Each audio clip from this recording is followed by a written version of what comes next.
Good evening. My name is Hernan, and today I will be presenting on charity scams and crowdfunding campaigns, protecting the elderly and our community.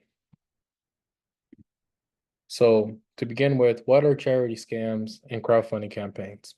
Charity scams and crowdfunding campaigns work and take advantage of the morality and the kindness of people's hearts. Charity scams have been more popular now with the creation of many GoFundMe websites. A GoFundMe is created whenever a person is struggling with financial burdens due to an unexpected cause, such as a natural disaster, disease, or an accident, for example. The community around them will oftentimes lend them a hand with a donation to support them with either a big or small amount of money. Who do charity scams target the most? Everyone in the community with access to the internet or a telephone are subject to be victimized by the scam. However, the elderly population tend to become the number one target of it. A great example of this is that younger people, even though they're more likely to report losing money to fraud than older people, the FTC showed that during the 2022, older adults reported losing over $1.6 billion to fraud compared to the $1 billion they lost a year before. They also reported losing to big investment scams, almost close to 404 million in losses, with reports often describing fake cryptocurrency investments, opportunities that targeted people on social media mostly. Reported losing more to business impersonation scams, especially scammers pretending to be Amazon and romance scams in the previous years. And believe it or not, elderly people were more than 6 times more likely than younger adults to report losing money to a tech support scam. 6 times more likely than a younger adult. That number is insane, in my opinion. Therefore, it is very, very important to teach our elders and our community the importance of recognizing these scams. So how do you identify a charity scam? Verifying the charity scam first before you decide any money. That's the biggest thing you should do. There are two major areas that will need to be verified. One, verify that their website is real and belongs to the actual group. For example, the GoFundMe. Doing a reverse image search will be the easiest way to do this.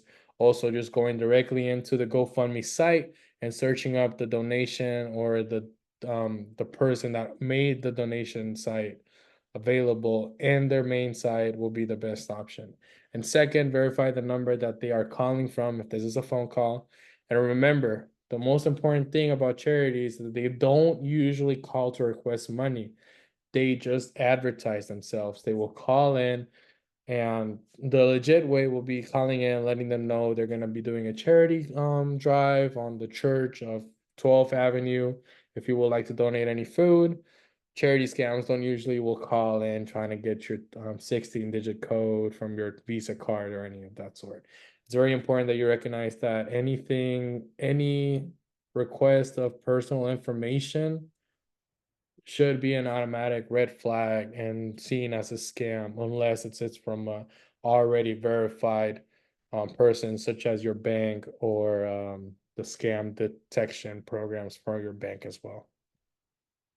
This is a perfect example of a GoFundMe, or what people call GoFraudMe.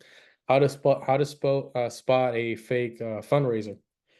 This GoFundMe here had raised over $400,000, and it turned out to be a scam where swindling do-gooders got more than $400,000 out of people with announcing a homeless veteran in Philadelphia.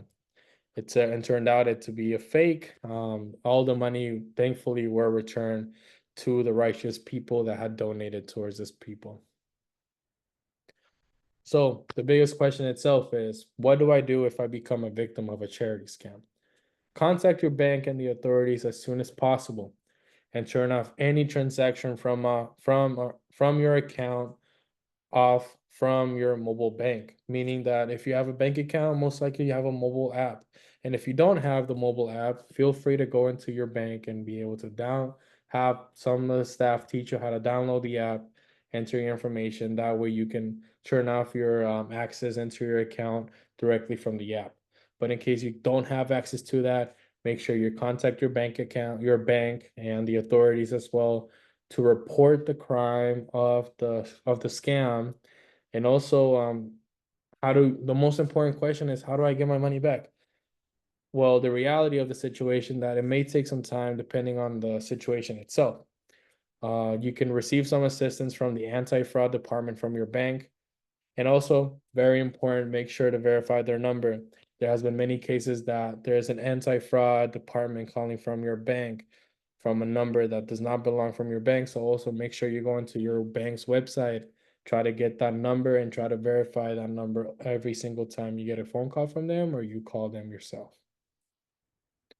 These are some of the resources I used. The Be Aware of a Fake Charity Check Before Donating is from the IRS government. The GoFundMe is from a it's a news channel. And the Consumers FTC report about fighting fraud against older adults. My name is Hernan. I present it on charity scams and fundraisers. Hope you have a good rest of your day.